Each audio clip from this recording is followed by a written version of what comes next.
sur écoute par l'une de vos amies, alors dans des circonstances absolument abracadabrantes, que vous allez nous raconter tout à l'heure, est-ce que cela a modifié votre comportement? En deux mots, est-ce que vous êtes devenu depuis parano? Non, je ne suis pas du tout devenue parano, mais effectivement, bon, ça fait quand même une drôle de surprise, si vous voulez, parce que vous vous y attendez pas, et puis après, évidemment, vous essayez de vous adapter, et puis de recommencer à vivre normalement.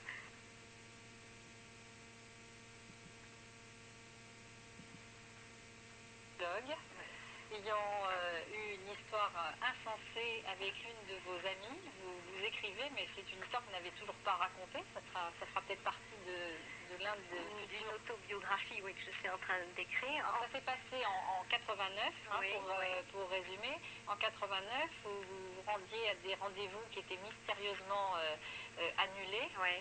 Alors vous pouvez nous raconter ce qui s'est vraiment passé?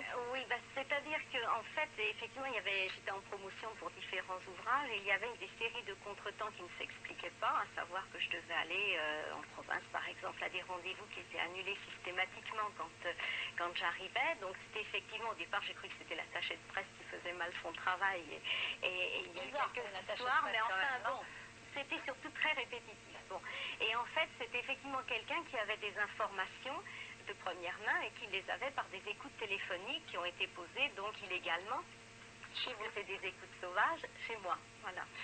Alors on l'a découvert d'une manière tout à fait extraordinaire. Bon, moi je rentrais donc de tournée précisément et j'ai trouvé un mot de l'IGS, l'Inspection Générale des Polices, qu'on appelle aussi la police des polices, me disant de les contacter d'urgence pour affaires importantes me concernant. Ils avaient récupéré donc plusieurs bandes qui avaient été placées, enfin c'est-à-dire ce qu'on appelle une bretelle avait été donc placée sur mon téléphone et donc il fallait échanger régulièrement les bandes du magnétophone.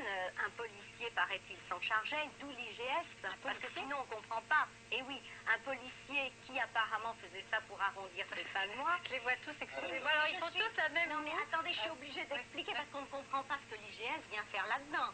Parce que la police des polices contrôle la police. Qu'est-ce que vous avez ressenti lorsque vous avez écouté ces bandes? Est-ce que vous avez le sentiment de violation de votre Écoutez, intimité? dans un premier temps, pour être honnête, dans un premier temps, quand j'ai écouté les bandes, je me suis dit, au fond, c'est absolument insignifiant.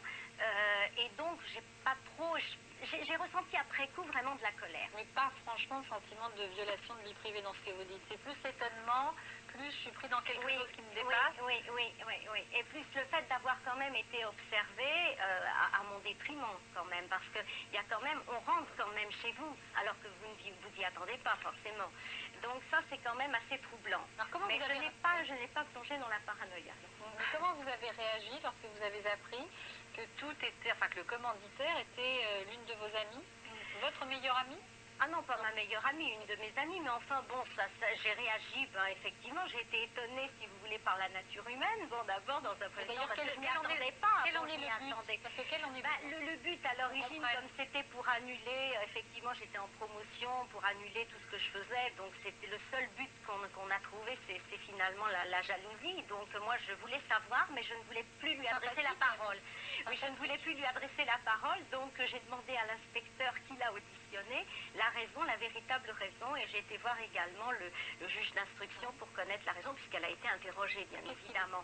Et ils m'ont dit qu'effectivement, le seul but, c'était la jalousie, mais qu'ils m'ont aussi conseillé de beaucoup me protéger et d'attaquer, parce que dans ces cas-là, ils connaissent des gens, comme ça, ils rencontrent régulièrement des personnes qui sont capables de pratiquer de cette manière-là, et ils n'étaient pas très étonnés, en fait. Ah bon, parce que, enfin, quand on vous entend, on est quand même assez étonné, parce que ça doit coûter assez cher. Oui, apparemment. On vous a donné 250 000 francs par mois. 250 000 francs par mois, mais alors attendez, pendant 6 mois, c'est une jalousie féroce. Vous lui avez volé son compagnon, je ne sais pas. Ah non, j'ai rien volé du tout, non, c'est étonnant, effectivement. J'étais étonnée, que voulez-vous que je vous dise? Mais enfin, apparemment, ça existe. Donc. En tout cas, ce qu'on peut en conclure, c'est qu'elle avait énormément d'argent.